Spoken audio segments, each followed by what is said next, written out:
Deus. Nós estamos numa série que é muito legal, tem me desafiado bastante a olhar para alguns textos. Estamos estudando os milagres de Jesus. No Evangelho de João são 7 milagres. Você estuda esse Evangelho e você encontra 7 milagres. Você vai ouvir também no Evangelho de João Jesus se intitulando como alguém ou algo durante 7 vezes. Por exemplo, eu sou a água da vida, eu sou o pão da vida, eu sou a porta, eu sou o bom pastor, eu sou a ressurreição e a vida, eu sou a videira verdadeira. Você só encontra Jesus se autoafirmando aqui no Evangelho de João.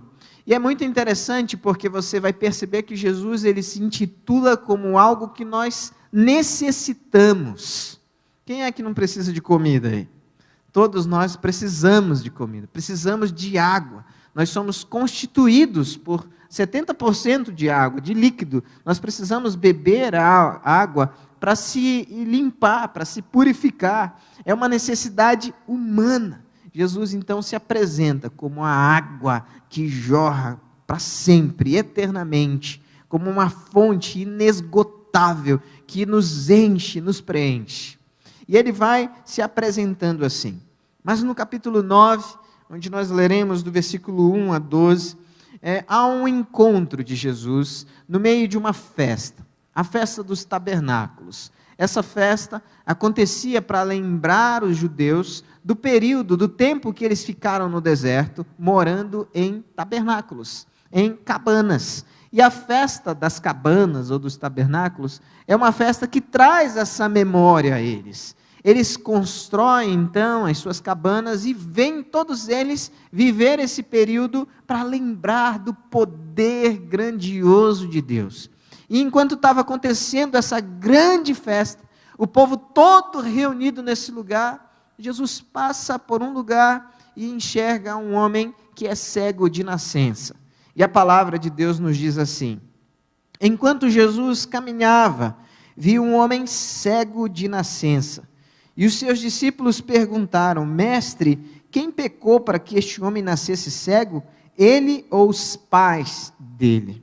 Jesus respondeu: nem ele pecou, nem os pais dele, mas isso aconteceu para que nele se manifestem as obras de Deus. É necessário que façamos as obras daquele que me enviou enquanto é dia. A noite vem, quando ninguém pode trabalhar. Enquanto estou no mundo, sou a luz do mundo. Depois de dizer isso, Jesus cuspiu na terra, fez lama com a saliva e com a lama untou os olhos do cego. Então disse ao cego: vá lavar-se no tanque de Siloé. Siloé quer dizer enviado. Me perdi. Calma aí. O cego foi, lavou-se e voltou vendo. Então os vizinhos e os que antes o conheciam de vista como mendigo perguntaram: não é este o que ficava sentado pedindo esmolas? Uns diziam: é ele, outros: não, mas apenas se parece com ele.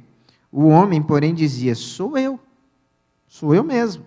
Então lhe perguntaram: como foram abertos os seus olhos? Ele respondeu: o homem chamado Jesus fez lama, passou nos meus olhos e disse: vá ao tanque de Siloé e lave-se. Então fui, lavei-me e estou vendo. Eles perguntaram: onde está ele? Ele respondeu: eu não sei. Olha que história fantástica. Como nós podemos imaginar talvez isso? Imagina o tumulto. Estava tendo festa. Esse lugar estava cheio. O tanque de Siloé e outros tanques eram muito próximos do templo. O tanque de Siloé especificamente, hoje existem 2 lugares que os arqueólogos dizem que poderia ser o tanque de Siloé. Os 2 lugares ficam a 700, 600 metros do templo. Esse lugar estava cheio de gente, provavelmente cheio de pessoas doentes ou pessoas com deficiência. Mas Jesus vê esse homem. Quando você continua lendo esse capítulo, você vai perceber que nunca na história se ouviu de um cego de nascença que tinha sido curado. Por que isso? Se você observar bem, quando você começa a enxergar as coisas começa a ver as coisas. É um processo tão natural, tão especial, que você talvez nem percebe o quanto autônomo é isso. Mas imagina, fecha os teus olhos um pouquinho, só um minutinho. Agora, lembra da roupa da pessoa que está do teu lado. Será que você consegue lembrar da cor da roupa? Ou quem está do seu lado? Ou quem está à sua frente? Ou o que tem de objetos nesse ambiente? Pode abrir os olhos. Sabe, a gente não se percebe de fazer de forma tão automática a dependência que nós temos da nossa visão. Mas esse homem nasceu cego. Ele nasceu cego. A gente pode imaginar que ele talvez tenha tido uma prematuridade. Ele nasceu antes do tempo. A gente pode imaginar também que ele teve alguma enfermidade na sua tenra infância. E ele nasceu já com algum problema visual e perdeu a sua visão. A gente pode imaginar, inclusive, que ele nasceu sem o globo ocular.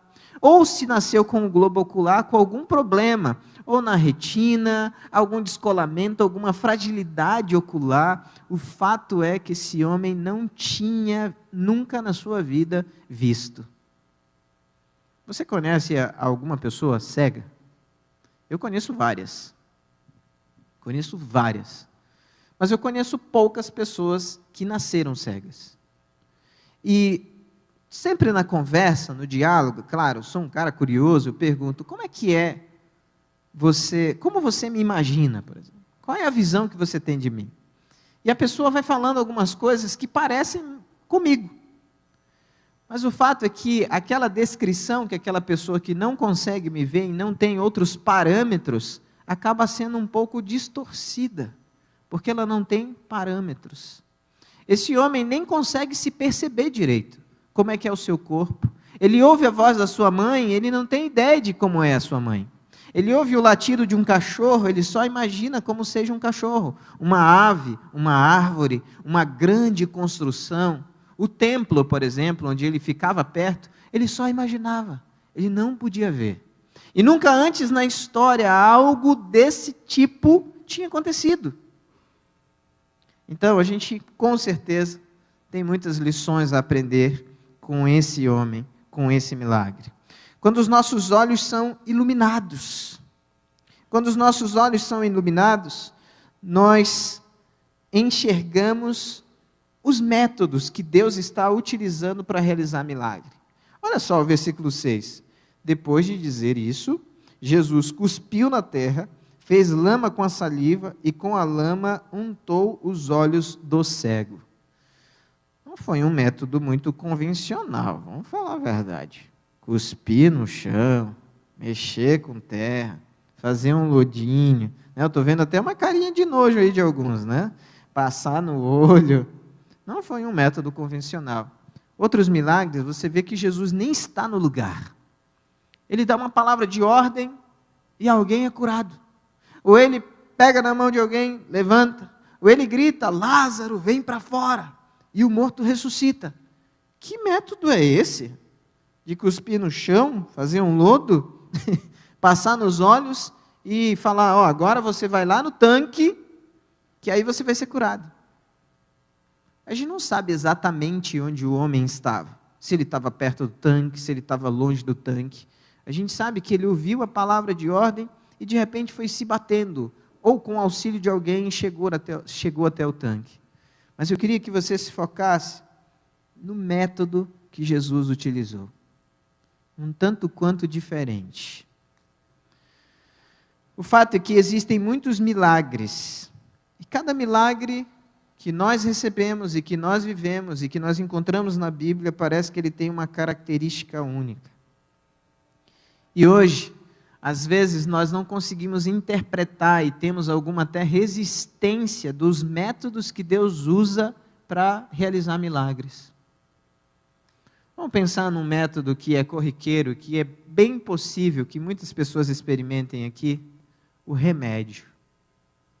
Deus usa também a medicina e a inteligência, porque toda inteligência e toda sabedoria vem de Deus.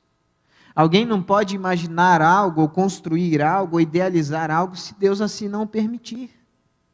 Toda sabedoria, toda inteligência procede de Deus. Mas às vezes o método nos bloqueia. Não, eu não vou tomar um remédio porque eu estou orando. Quantas vezes eu já ouvi isso? E já ouvi isso de gente muito séria e que eu considerava muito sábia. Não, eu não vou tomar remédio porque eu estou orando. Puxa. E por causa então do julgar do método, de não interpretar aquele método como sendo um método divino, essa pessoa prejudica a sua própria vida, prejudica a sua própria saúde, se distancia das coisas que Deus pode proporcionar a elas. O método, ainda hoje, é questionável, porque nós esquecemos que toda sabedoria é sabedoria de Deus, independente de quem a manifesta. Gente, olha essa, independente de quem manifesta a sabedoria, toda sabedoria procede de Deus. Espera lá, pastor, agora eu acho que o senhor está exagerando um pouco. Não, toda sabedoria procede de Deus. Inclusive, se essa sabedoria vem de alguém que nem gosta de Deus, que nem acredita em Deus, que nem procede de Deus, toda sabedoria procede de Deus. É difícil de aceitar isso? É claro que é. Não é fácil. Porque nós achamos, às vezes, que a sabedoria ela está aprisionada aos nossos guetos, às nossas reflexões, às nossas relações. Não, só quem está aqui é que tem sabedoria. Quem está lá do outro lado não tem sabedoria. Toda sabedoria procede de Deus. O fato é que Deus continua realizando e fazendo muitos milagres através de métodos diferentes. Quando Ele cospe no chão e faz essa passa nos olhos desse homem, Ele está usando um método diferente. Eu fico imaginando as pessoas olhando assim, o que Ele está fazendo? Que coisa estranha. Nossa, Ele não faz milagres assim. Os próprios discípulos questionando e falando um ao outro, nossa, que coisa nojenta, o que Ele está fazendo? Ele está mandando o homem ir para outro lugar. Ui! Mas sabe, quem está recebendo a aplicação desse método, não questiona. Quem está vivendo isso e curando, recebendo esse processo de cura, esse start, esse iniciar de um processo de cura, não questiona. Não questiona. Ele simplesmente recebe o toque de Jesus e obedece. O versículo 8 e 9 nos diz assim: então os vizinhos e os que antes o conheciam de vista como mendigo perguntaram: não é este o que ficava sentado pedindo esmolas? Uns diziam, é ele, outros, não, mas se parece com ele. E o próprio homem dizia, sou eu.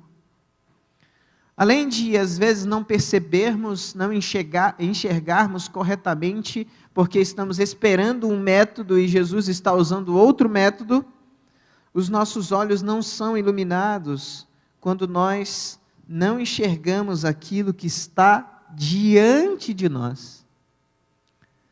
Essas pessoas conheciam esse homem, eram os seus vizinhos, os seus amigos. Eles viam, mas não conseguiam enxergar. Eles viam, mas não conseguiam saber que era o homem que tinha sido companheiro deles há longos anos. Alguns estudiosos, inclusive, acrescentam a esse homem 45 anos.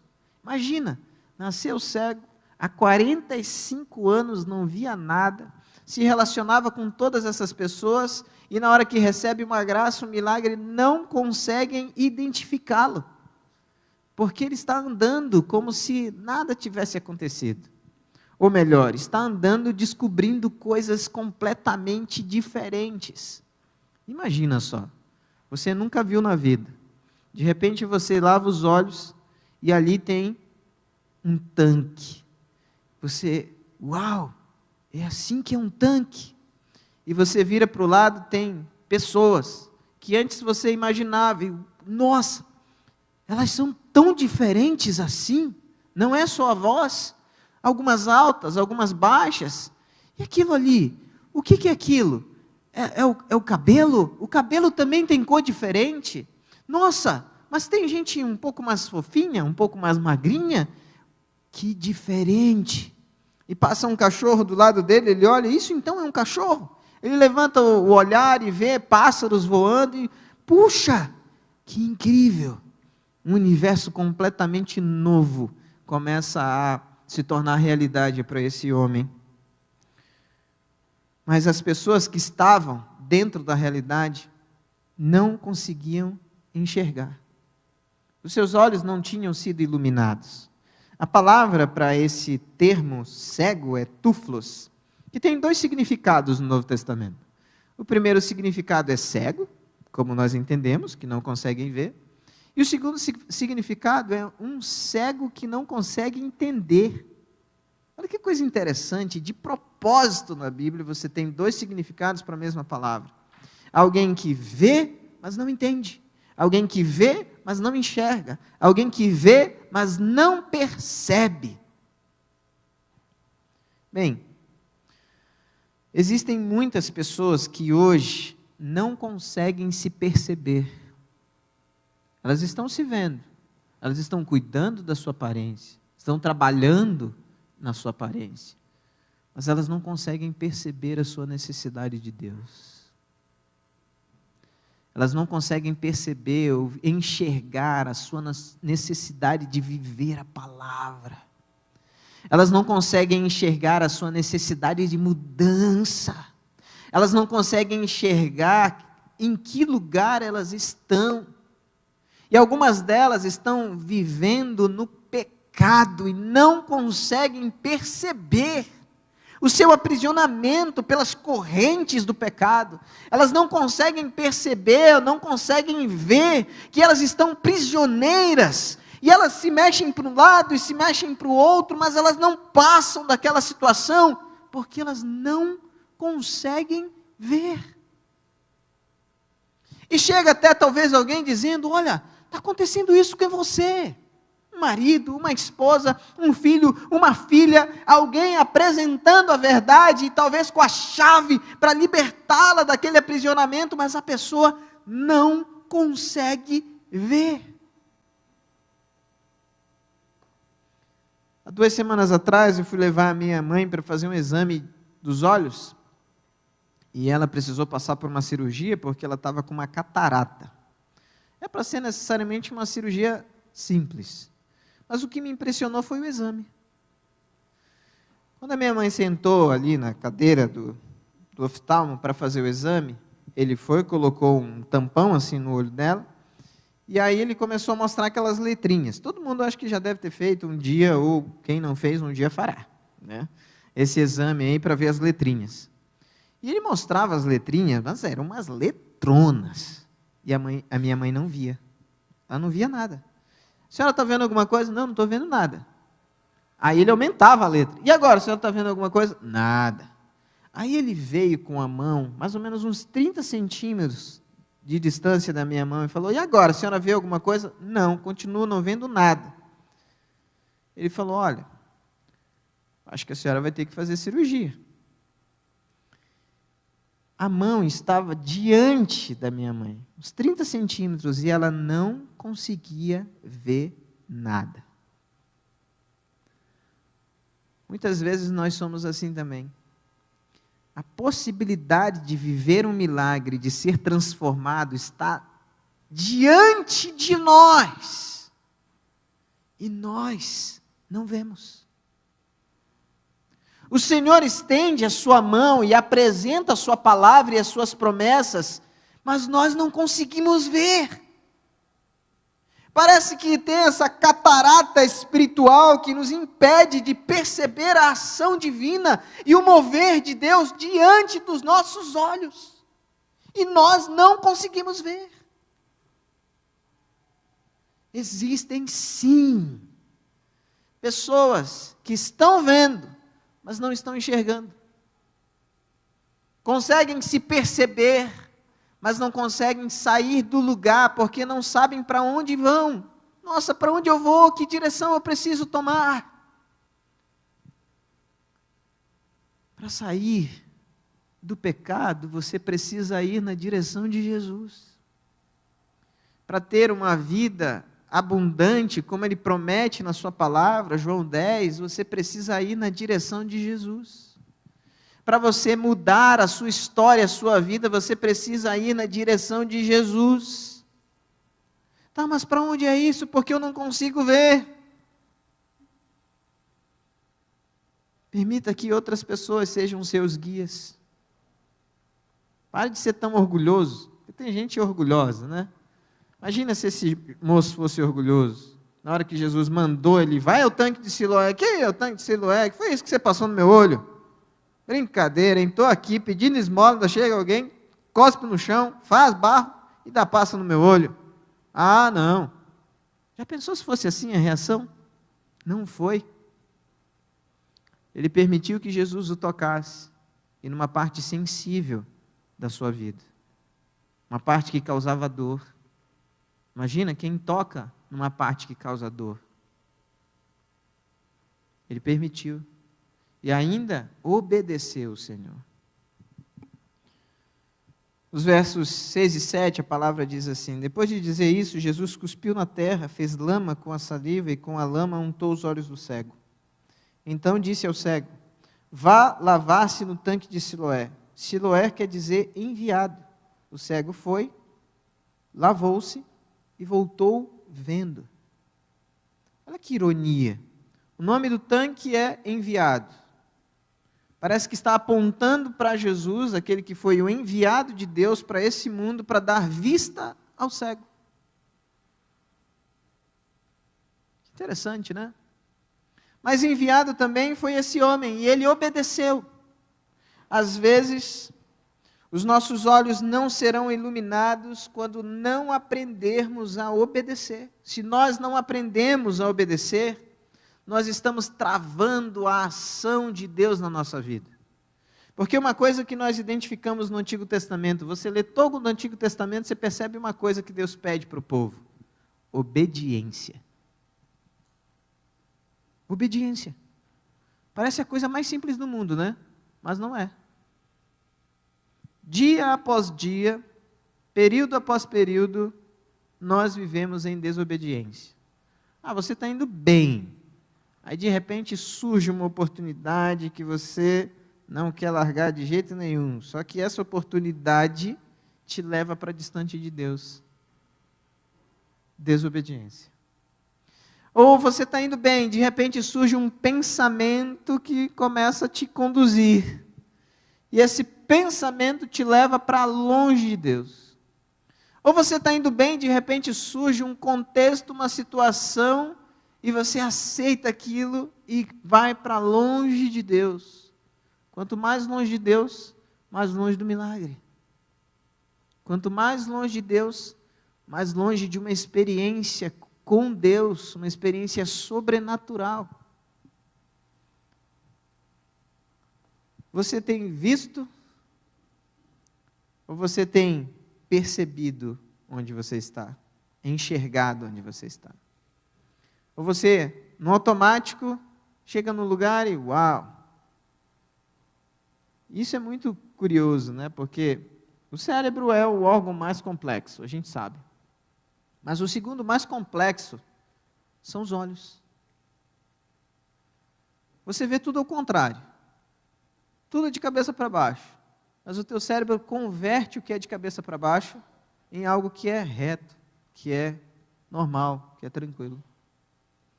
Você tem, atrás dos olhos, uns negocinhos que chama bastonetes ali. Esses negocinhos te permitem ver até 7 milhões de cores diferentes. E a gente só consegue discernir algumas, porque as outras não têm nome. Mas tudo é colorido por causa disso. Que coisa maluca. E tudo isso também nos atrai. Assim como a visão muitas vezes é uma grande bênção, ela pode se tornar para a nossa vida uma grande maldição. Porque você é atraído por aquilo que é tão magnífico, tão colorido, tão bonito, dentro daquilo que você estabeleceu como conceito, e desobedece. e vai para distante de Deus e distante do milagre. Hoje eu quero orar por pessoas que vieram a esse lugar ou que estão conectadas conosco, que querem os seus olhos iluminados, para não se limitar ao método. Ao método que talvez você pré-estabeleceu. Não, tem que ser assim. Se não for desse jeito, não é um milagre. Não. Se você precisa de ajuda profissional, vá procurar ajuda profissional. Se você precisa de um psicólogo, por que você está enrolando? Vai até um psicólogo. Não, mas eu preciso de algo mais, preciso de um psiquiatra. Vá a um psiquiatra. Ah, eu preciso tomar remédio para o meu estômago, mas eu não vou tomar porque Deus vai fazer. Não, tome o remédio e ore pelo milagre.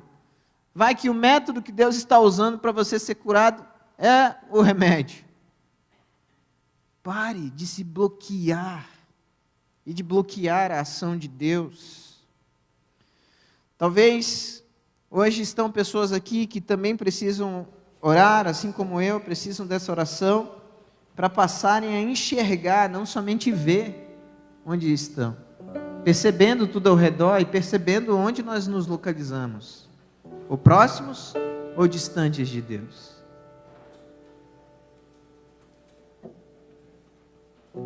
Quero orar por pessoas hoje também que precisam dar um passo na direção da obediência e automaticamente dar um passo na direção do milagre, porque quando passarem a obedecer, vão passar a receber o sobrenatural de Deus continuamente. Milagre não pode ser algo que, uau, aconteceu milagres na minha vida. É algo diário, gente. Todos os dias Deus faz milagres. Se você é essa pessoa, se coloca de pé e nós vamos orar, pedindo ao Senhor que nos faça abrir a visão e não se fechar a um método. Vamos orar pedindo ao Senhor que nos ajude a abrir a visão, mas nos ajude também a romper essas barreiras que nos aprisionam. Mas para romper essas barreiras, nós precisamos vê-las. A gente não está enxergando, a gente só está vendo. A gente precisa enxergar e perceber onde nós estamos e ir na direção do Senhor para obedecer. Vamos suplicar a misericórdia de Deus pelas nossas vidas. Ó Senhor amado, nós estamos reunidos nesse lugar para te adorar. Mas nós estamos reunidos nesse lugar para que o Senhor toque também nos nossos olhos. Que o Senhor toque nos nossos olhos para que, ao sairmos desse ambiente, já seja possível olhar e enxergar dentro de nós, perceber coisas que precisam ser transformadas, atitudes que precisam ser mudadas, perceber onde nós estamos, se em obediência ou desobediência. Pai, nos ajuda a sair desse lugar hoje e experimentar o milagre. Mas para experimentarmos o milagre, que o Senhor também nos faça entender que o Senhor usa diferentes métodos. O Senhor usa diferentes situações, diferentes maneiras, diferentes pessoas. O Senhor usa, porque o Senhor deseja glorificar o seu nome de diferentes formas. Então, nos ajuda a perceber isso. E nos ajuda a nos encaixar nessa realidade, para que vivamos essa dinâmica extraordinária. Então, que ninguém saia daqui sem essa percepção, e que durante o restante dessa semana, cada um veja o que nunca viu, perceba o que nunca percebeu, sinta o que nunca sentiu, o toque milagroso de Jesus, para que os relacionamentos sejam restaurados, para que as emoções sejam curadas, para que as vidas sejam transformadas, porque os teus filhos e filhas passarão a enxergar, não somente ver aquilo que está ao redor. E que eles também se vislumbrem e se alegrem com as novidades que eles perceberão. Porque eles hoje estão recebendo um toque extraordinário e milagroso do Senhor. É a oração que fazemos em nome de Jesus. Amém e amém.